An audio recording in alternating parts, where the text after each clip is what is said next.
Welcome to Calculus Solutions, where you will find limits, derivatives, integrals, and practical applications. Let's solve this limit. We can see that this is not an elementary function. In the numerator we have a radical, or root, and in the denominator we have a linear function. The problem is that we cannot directly substitute 9 into the expression. The numerator goes to 0, and the denominator goes to 0 at the same time. This is once again an indeterminate form, 0 over 0. However, we can try the conjugate method. Why this method? Because it always helps if we have indeterminate expressions of the form 0 over 0. So first step, what we need to do is to find the conjugate. Then we need to multiply the numerator and the denominator by the same conjugate.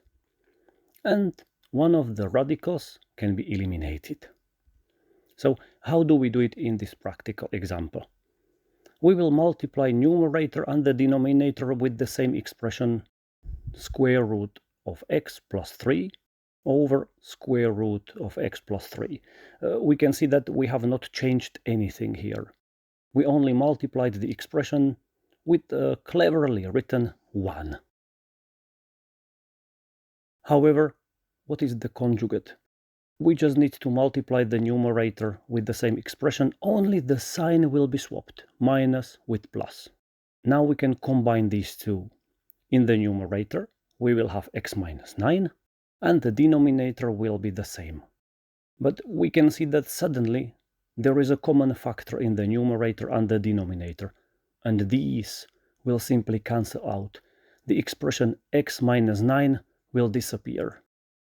Now we can directly substitute 9 into the expression, and we can see that the final result is 1 over 6, or 1/6. Let's visualize the situation.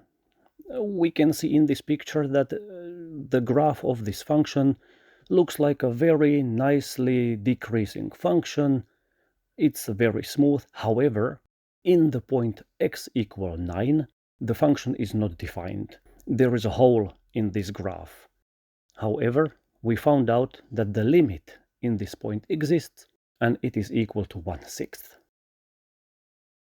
Well done, we've solved it. Leave a comment, subscribe, and keep practicing calculus.